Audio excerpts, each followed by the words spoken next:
Kiran Devi teaching 2.6 में आप सभी का स्वागत है एवं वेलकम है।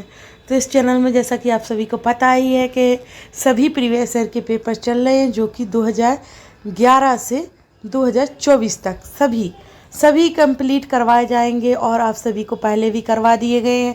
तो आप सभी जाकर चैनल चेकआउट कीजिए, उस पर प्लेलिस्ट बनी है, नंबर वाइज क्लासेस डली है, तो आप सभी जाकर चेकआउट कीजिए। अगर आप सभी पेपर लगा लेते हो तो पक्का आपका एग्ज़ाम निकल जाएगा, वो भी सीटेट पेपर 2 की। सीटेट पेपर 2 के सभी पेपर डले हुए। अगर हम सीटेट पेपर 2 लगाते हैं तो हमारा इतना साइंस, इतना कॉमन साइंस रहता है कि हम वन निकाल सकते हैं, क्योंकि ईवीएस जो सोशल साइंस करवाई जाती है उसमें से कुछ छुट के आ जाती है और पेडागोजी वही रहती है, हिंदी वही रहती है। तो हम अगर थोड़ा डिफ़िकल्ट लेवल के करते हैं तो थोड़ा कम लेवल के आराम से हो जाते हैं। तो चलो आज क्लास स्टार्ट करते हैं। आज है हमारा सामाजिक अध्ययन और विज्ञान यानी सोशल साइंस के प्रीवियस ईयर के क्वेश्चन, और जहाँ भी हम क्लास छोड़ते हैं वहीं से स्टार्ट कर देते हैं। एक भी क्वेश्चन हमारे छूटते नहीं हैं, तब कि हम सभी करवाते हैं, चाहे डिफ़िकल्ट हो, चाहे सरल हो, चाहे कठिन हो, सब करवाते हैं। तो चलो आज क्लास स्टार्ट करते हैं। स्टार्ट करने से पहले आप सभी चैनल को लाइक एवं सब्सक्राइब कर दीजिएगा। जो नए आए हुए हैं, पुराने के लिए जिसने कर दिया है उसके लिए थैंक यू, और जो नए आए हुए हैं वो कर दीजिएगा लाइक एवं सब्सक्राइब, बेल आइकन को प्रेस, सभी को शेयर। तो चलो आज क्लास स्टार्ट करते हैं यहाँ से, है ना। तो पहला क्वेश्चन है हमारा क्या, भीमबेटका के पुरा स्थल भारत के किस राज्य में पाए जाते हैं। ये या तो सभी को आता ही होगा ये क्वेश्चन, ऐसा नहीं है, इतना कठिन नहीं है, क्योंकि हम जो भी पिछली क्लासों में पढ़ते आ रहे हैं क्वेश्चन तो आराम से कर लेगा। और जिसको नहीं आते हैं, इतने भी बेसिक नहीं आते हैं, तो उसको एनसीईआरटी की थ्योरी पढ़ना बहुत इम्पोर्टेंट है, जो जैसा कि मैंने भी पढ़ाई है। तो चैनल पर सभी डला हुआ है, पढ़ा हुआ है, आप सभी चेकआउट कीजिएगा। और एनसीईआरटी पढ़ना बहुत वेरी मोस्ट इम्पोर्टेंट है, तो आप सभी जाकर जरूर एनसीईआरटी पढ़िए, क्योंकि उसी में से क्वेश्चन सारे उठ के आते हैं। और अगर साथ साथ में आप प्रीवियस ईयर के पेपर लगाते हो तो आपको पैटर्न भी उसका पता चल जाता है। तो चलो इसका आंसर है भीमबेटका के जो पुरा स्थल भारत के किस राज्य में पाए जाते हैं, वो पाए जाते हैं हमारे मध्य प्रदेश राज्य में। मध्य प्रदेश राज्य में भीमबेटका के पुरा स्थल जो भी पुराने तत्व जो भी पाए जाते हैं वो भारत के मध्य प्रदेश राज्य में पाए जाते हैं। सेकंड क्वेश्चन है, निम्नलिखित में से गुप्त वंश के राजाओं को कालानुक्रमिक क्रम में व्यवस्थित कीजिए। जो गुप्त वंश के राजा थे उन्हें क्रम में यानी कालानुक्रम में सुव्यवस्थित करना है। तो जैसे श्रीगुप्त, चंद्रगुप्त द्वितीय, स्कंदगुप्त और समुद्रगुप्त। तो पहले कौन आता है फिर कौन, ऐसे। तो पहले आए थे कौन, श्रीगुप्त, उसके बाद आए थे हमारे कौन, समुद्रगुप्त, फिर आए थे हमारे कौन, और चंद्रगुप्त द्वितीय, और फिर आए थे स्कंदगुप्त द्वितीय सबसे बाद में। तो इस प्रकार से हमारा फोर्थ राइट आंसर हो जाएगा कि ADBC, क्योंकि श्रीगुप्त और समुद्रगुप्त, चंद्रगुप्त और स्कंदगुप्त। तो इस प्रकार से हमारे राइट आंसर फोर्थ हो जाएगा। फिर आगे बढ़ते हैं, देखते हैं। तो अभिकथन है, क्या बोल रहा है कि अल-बरूनी ने किताब उल हिंद लिखी, ये बोल रहा अभिकथन। फिर कारण क्या बोल रहा है कि गजनी का सुल्तान महमूद अपने द्वारा जीते गए लोगों के बारे में कई बातें जानना चाहता था। तो हमारा पहला और दूसरा राइट है। क्वेश्चन क्या राइट है, अल-बरूनी ने ही किताब उल हिंद लिखी थी, इसलिए वो सही है और दूसरा भी सही है। फिर जो आर है वो ए की व्याख्या कर रहा या नहीं कर रहा, तो परंतु आर ए का कारण है। क्या आर है जो हमारा ए का कारण है, तो मतलब व्याख्या कर रहा या कारण है, सही है। यानी हमारा तीसरा राइट आंसर हो जाएगा, ए आर दोनों सही है और आर ए का कारण भी है, तो हमारा तीसरा राइट आंसर हो जाएगा। फिर आगे देखते हैं। तो आगे है, पुस्तक का क्या अर्थ है। पुस्तक का क्या अर्थ है जो मुगल वास्तुकला का एक महत्वपूर्ण पहलू है। पुस्तक का क्या अर्थ है जो मुगल वास्तुकला का एक महत्वपूर्ण पहलू है। तो 40 खम्भों का सभा भवन, या मेहरावदार प्रवेश द्वार, या 8 कमरों से घिरा हुआ केंद्रीय सभा भवन, या आयताकार आहते। तो पुस्तक का अर्थ है मुगल जो वास्तुकला का एक महत्वपूर्ण पहलू माना जाता था वो था मेहरावदार प्रवेश द्वार। उनमें मेहराव बने रहते थे महल पे, जो भी है। अगर आप हिस्ट्री एनसीईआरटी में देखोगे तो मिल जाएगा। एनसीईआरटी पूरी ज़रूर कीजिए, उसमें सब मिल जाएगा आपको। तो दूसरा ही हमारा राइट आंसर है। फिर देखते हैं आगे। तो निम्नलिखित में से हाल के काल से शुरू करके अवरोही क्रम उल्टा में लगाइए। जो जो काल दिए गए हैं इनको अवरोही क्रम में लगाना है, यानी उल्टा क्रम है ना, ये भी बता दिया गया। तो ऋग्वेद की रचना, वर्ण व्यवस्था का उदय, मौर्य साम्राज्य का उत्थान एवं बौद्ध धर्म का उदय। तो पहले क्या आ जाएगा? तो पहले आएगा हमारा मौर्य साम्राज्य का उत्थान हुआ था। क्या? मौर्य साम्राज्य का उत्थान। उल्टे लगाना है पहले, यानी जो लास्ट में आया है। इस प्रकार से उल्टा मतलब उल्टा ही होता है। अगर आप सीधे खड़े हो उल्टे हो तो नीचे ही से आएगा ना, लास्ट हमारे पैर होते तो वही आएगा ना।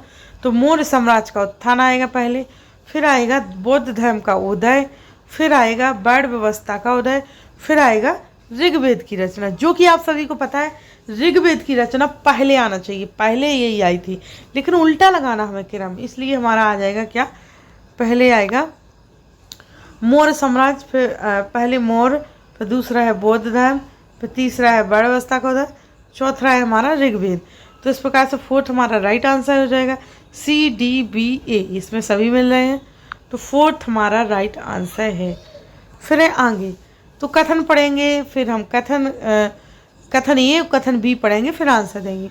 करीब 2500 वर्ष पूर्व लोहे के औजारों, जिनमें जंगलों को साफ करने के लिए, कुल्हाड़ियाँ और जुताई करने के लिए हलों के फाल सम्मिलित हैं, के बढ़ते प्रयोग का प्रमाण मिलता है, जो कृषि उत्पादन में बढ़ोतरी के लिए उपयोगी थे। फिर है हमारा क्या? बी है लगभग 2500 वर्ष पूर्व तक अनेक शहर विकसित हुए। 2500 वर्ष पूर्व तक अनेक शहर विकसित हुए। तो ये दोनों कथन हमारे सही है, कि आप सभी को पता है, अगर हिस्ट्री पढ़ोगे तो ये सभी पूरा वर्णन किया गया है कि 2500 वर्ष पूर्व इन सभी औजारों का प्रयोग हुआ था, जो कि कृषि के लिए उपयोगी है। वो तो आज भी आप सब जानते होंगे, ये कृषि के लिए महत्वपूर्ण है। और दूसरा है लगभग 2500 वर्ष पूर्व अनेक शहर विकसित भी हुए थे। राइट, तो हमारे दोनों ही राइट आंसर, यानी तीसरा सही है, परंतु ये बी में संबंध भी है। दोनों संबंधित भी हो रहे हैं और सही भी हो रहे हैं, क्योंकि वही बात बता रहे हैं दोनों। फिर है हमारा आगे।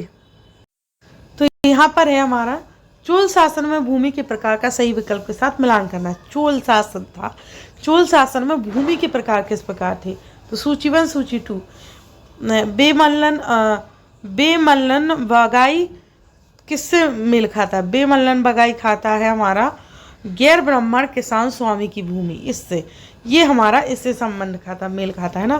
फिर ब्रह्मदेव, ब्रह्मदेव ब्राह्मणों को उपहार में दी गई, ब्राह्मणों को उपहार में दी गई भूमि ब्रह्मदेव हो जाएगी। शालाभोग, किसी विद्यालय के रख रखाव के लिए भूमि शालाभोग मानी जाएगी। मंदिर को उपहार में दी गई भूमि मानी जाएगी देवदान। तो इस प्रकार से हमारा राइट आंसर हो जाएगा दूसरा। तीसरा, चौथा, दूसरा, पहला, यानी दूसरा ही हमारा राइट आंसर हो जाएगा। फिर आगे बढ़ते हैं तो देखते हैं कि अभी कथन पढ़ेंगे, फिर कारण, फिर आंसर देंगे। तो 1765 ईस्वी के बाद बंगाल की अर्थव्यवस्था में संकट से कारीगरों और किसानों पर बुरा प्रभाव पड़ा और कारीगरों का उत्पादन गिर रहा था और खेती चौपट होने की दिशा में अग्रसर थी। 1770 ईस्वी में पड़े अकाल से बंगाल में 1 करोड़ लोगों की मौत भी हो गई।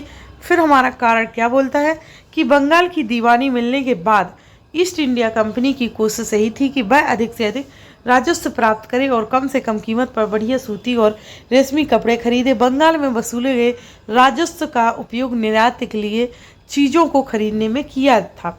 तो हमारे दोनों राइट है, ये दोनों भी कथन, जो कारण अभी कथन दिए गए, दोनों ही सही है।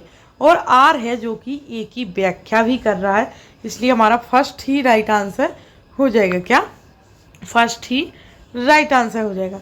फिर है कि 1829 ईस्वी में सती प्रथा को प्रतिबंधित करवाने में किसका योगदान था? 1829 ईस्वी में सती प्रथा को प्रतिबंधित करवाने में किसका योगदान था? तो राजा राममोहन राय का, या ईश्वरचंद का, या ज्योतिबा फुले का, या स्वामी दयानंद सरस्वती का? किसका था? तो ये हमारा योगदान था राजा राममोहन राय का, सती प्रथा को प्रतिबंधित कराने का, यानी फर्स्ट हमारा राइट आंसर हो जाएगा। इसमें भी कारण और कथन दोनों हैं।